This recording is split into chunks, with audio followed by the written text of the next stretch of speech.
Hello students, welcome again in my Hindi class. बच्चों, पिछली class में हमने अपना पाठ 13 पौधों का जीवन को पढ़ा था और समझा था। आज हम पौधों का जीवन का व्याकरण भाग सॉल्व करेंगे। तो आइए बच्चों, हम अपना व्याकरण भाग सॉल्व करते हैं। बच्चों, हम पौधों का जीवन का अंग नंबर क्वेश्चन सॉल्व करते हैं। ये पौधे के कौन से भाग हैं?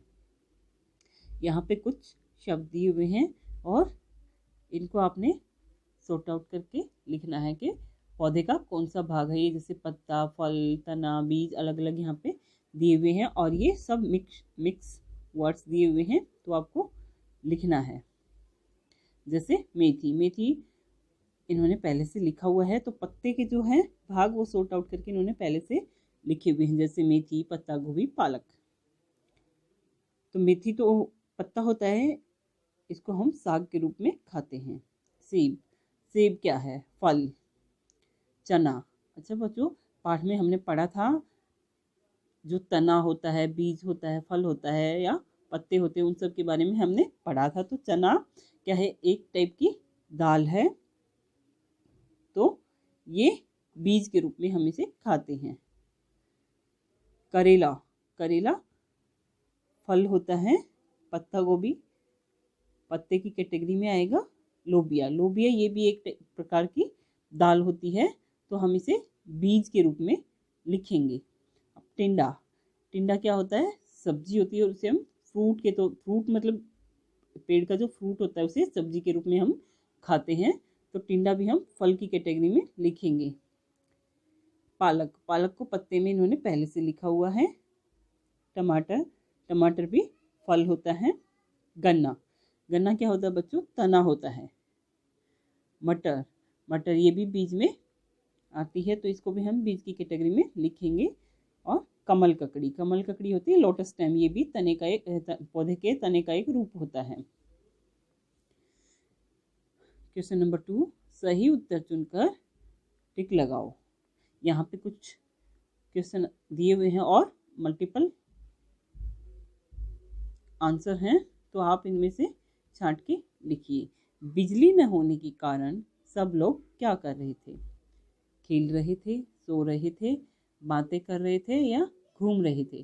तो बच्चों, जब बिजली नहीं थी तो सभी अपने आंगन में बैठकर क्या कर रहे थे? बातें कर रहे थे। ख नंबर, हाँ अब तुम बेल को हिलाना बंद करो, यह किसने कहा? पिताजी ने, बहन ने, दादी जी ने, भाई ने। तो ये पिताजी ने काजल को कहा था कि हाँ अब तुम बेल को हिलाना बंद करो। ग नंबर, पौधे के कितने भाग होते हैं? 8, 2, 6, 5। तो पौधे के 6 भाग होते हैं। घ नंबर, पौधे के तने का रूप है चुकंदर, पालक, गन्ना और गाजर। बच्चों, चुकंदर तो क्या है? जड़ का एक रूप है। पालक पत्ते का एक रूप है, तो गन्ना तने का रूप होता है, तो गन्ना सही आंसर है। और गाजर ये भी जड़ का एक रूप है।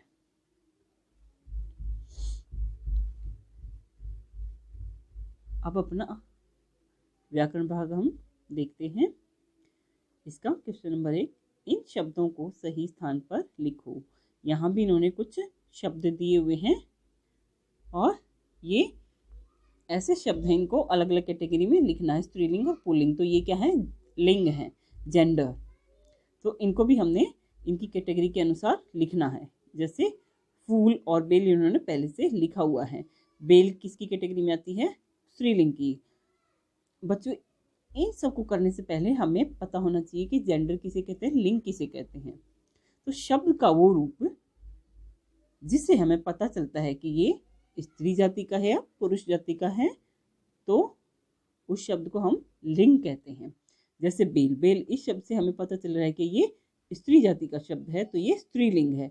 ऐसे ही फूल शब्द से हमें पता चल रहा है कि ये पुरुष जाति का है, तो ये पुल्लिंग है।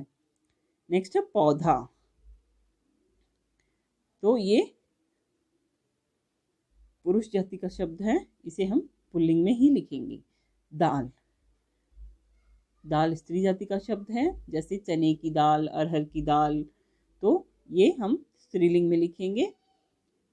नेक्स्ट है बीज। बीज भी पुरुष जाति का शब्द है, तो हम इसे पुल्लिंग में लिखेंगे। लौकी ये स्त्रीलिंग है। गुलाब ये भी पुरुष जाति का शब्द है, इसे हम पुल्लिंग में लिखेंगे। और पत्ते, पत्ते ये भी पुरुष जाति का शब्द है, तो इसे भी हम पुल्लिंग में लिखेंगे। जड़ें और सब्जी दोनों स्त्रीलिंग हैं, तो हम इसे यहाँ पर लिखेंगे। हमारा अगला प्रश्न, अनेक शब्दों के लिए एक शब्द चुनकर लिखो। One word for many.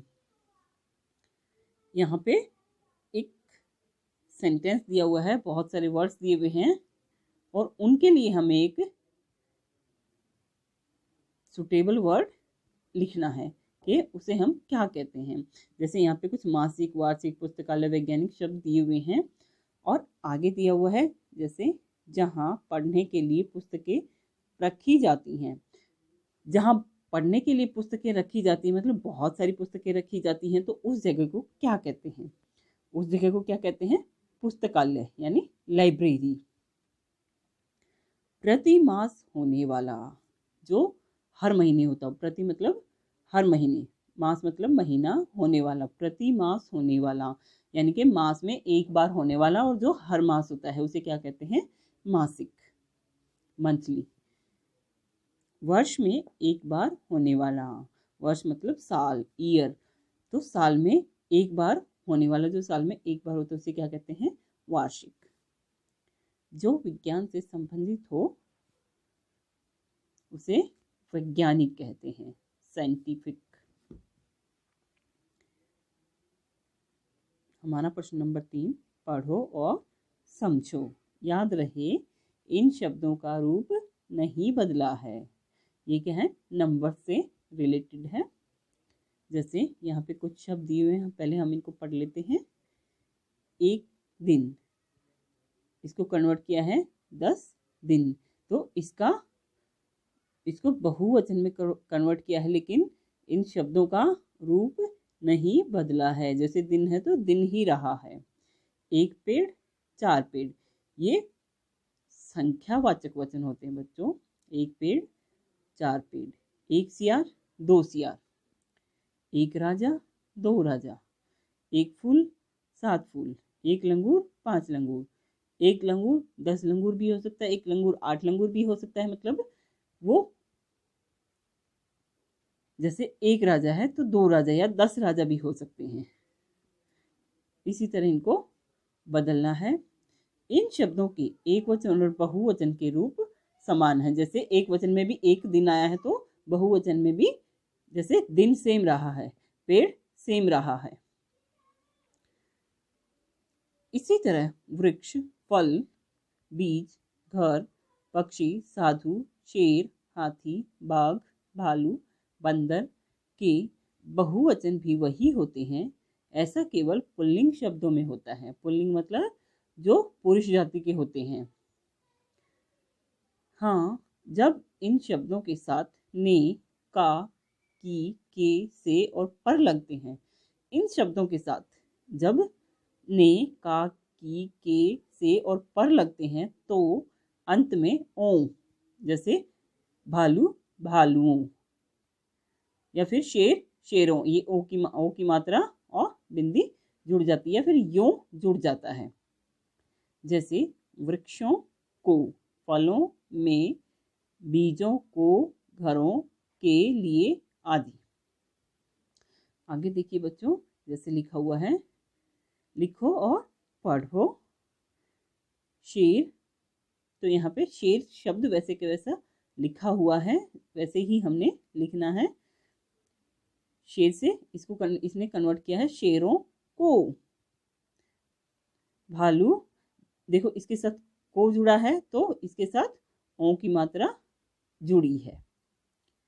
भालू, भालुओं को, इसके साथ भी को जुड़ा है तो भालुओं ओ जुड़ गया है पूरा, जो यहाँ पे दिया हुआ है। पक्षी, पक्षियों को। लंगूर, लंगूरों को। हाथी, हाथियों ने, बंदर, बंदरों ने, माली, मालियों ने, राजा, राजाओं ने। अगला पेज। हमारा प्रश्न नंबर 4 है, पढ़ो और समझो। र के रूप यहाँ पे कुछ दिए हुए हैं, इनको हमने समझना है। बच्चों पहले तो हम ये कंफ्यूजन दूर कर लेते हैं कि र की मात्राएं नहीं होती हैं, ये र के रूप होते हैं। जैसे एक साधारण र जो हम ज़्यादातर प्रयोग करते हैं, तो ये किस किस को मिलकर बना है? र व्यंजन स्वर रहित प्लस स्वर अ, तो र बन गया है। जैसे पर, तरह, सुंदर, रुचिकर, इनमें सब में पूरा र प्रयोग हुआ है। हमारा यहाँ पे अगला र का रूप दिया हुआ है र। उसमें से पूरे र में से हमने अ को स्वर को हटा दिया है, तो आधा र इसको बोलेंगे और इस र को रेफ बोलते हैं। जैसे जो ये ऊपर लगता है, र के इस रूप को रेफ बोलते हैं। इसमें स्वर नहीं होता है, ये स्वर रहित होता है, इसका साउंड छोटा आता है। जैसे सूर्य, ये रूप र का रूप जिस वर्ड के ऊपर लगता है, जिस भी व्यंजन के ऊपर लगता है, उससे पहले हम इसका उच्चारण करेंगे। जैसे सूर्य, ये लगा तो यहाँ पे य के ऊपर है, लेकिन इसका उच्चारण हम य से पहले करेंगे, सूर्य। तो इसमें र का साउंड छोटा आया है, ये स्वर रहित र है, आधा र है, इसलिए इसका साउंड छोटा आता है। ऐसे ही कार्बन, यहाँ पे ये ब के ऊपर लगा है, लेकिन हमने इसको पढ़ा किससे पहले? ब से पहले। कार्बन, जिस भी वर्ड के ऊपर ये लगेगा, ये वाला र का रूप, उस वर्ड से पहले हम इसको उच्चारित करेंगे। ऐसे ही निर्जीव, निर्भर। हमारा अगला र का रूप है र पदेन। इसमें पूरा र होता है, स्वर सहित र होता है, र और अ। क्रम, ये पैर में लगता है। प्रेम, प्रकट, तो जिस भी व्यंजन के ये पैर में लगता है, वो व्यंजन आधा होता है, और इस पे ज़्यादा स्ट्रेस देते हैं हम, इस र पे ज़्यादा स्ट्रेस देते हैं। जैसे क्रम, प्रेम, प्रकट, प्रकट, प का साउंड छोटा आया, लेकिन र का पूरा साउंड आया। ऐसे ही समुद्र, र के साउंड पे हम स्ट्रेस दे रहे हैं, तो ये पूरा र है, इस पे हमने स्ट्रेस ज़्यादा देना है। और र का एक और रूप होता है पदेन का ही, र और अ मिला के ये भी पूरा ही होता है। ये कुछ गोलाई वाले हमारे लेटर होते हैं, व्यंजन होते हैं, उनके नीचे ही ये लगता है। जैसे नीचे से गोलाई वाला ट, ड, ये होते हैं, तो इनके नीचे ये लगता है। जैसे ट्रक, और ये इस रूप में लगता है उल्टा वी के जैसा। जैसे ट्रक, ड्रामा, मेट्रो, राष्ट्र। बच्चों उम्मीद करती हूँ आप सबको ये वाले र के रूप समझ में आए होंगे।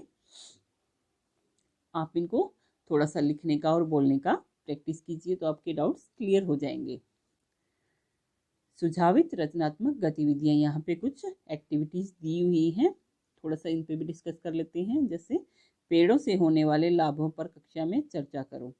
बच्चों आप पर्सनली भी अपना घर पे भी बैठ के सोच सकते हो कि पेड़ों से हमें क्या क्या लाभ होता है। जैसे पेड़ों से हमें लकड़ियाँ मिलती है, सबसे बड़ी बात पेड़ हमें ऑक्सीजन देते हैं, ये कार्बन डाइऑक्साइड को सोख कर उसको हमारे लिए ऑक्सीजन में कन्वर्ट करके हमें प्रदान करते हैं। पेड़ों से हमें जड़ी बूटियाँ मिलती हैं, पेड़ से हमें रबड़ मिलती, पेड़ों से बहुत कुछ हमें मिलता है, खाना भी मिलता है। अनाजों के छोटे छोटे पैकेट बनाओ, उन्हें चार्ट पेपर पर लगाकर उनके नाम लिखो। एक चार्ट पेपर पर पेड़ का चित्र बनाकर उसके भागों के नाम लिखो।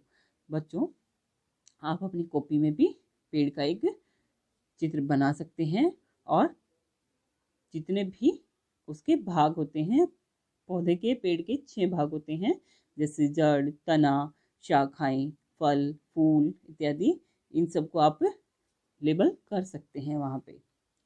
नीम का पेड़ हमारे लिए क्यों उपयोगी है? दादी, नानी या माता पिता से पूछो। बच्चों, नीम का जो पेड़ है वो वैसे तो टेस्ट में कड़वा होता है, लेकिन बहुत सारी जड़ी बूटियाँ, दवाइयाँ उससे बनती हैं। भारत के वैज्ञानिक जगदीश चंद्र बोस ने दुनिया को बताया कि पौधे भी हमारी तरह सांस लेते हैं, सोते हैं, जागते हैं।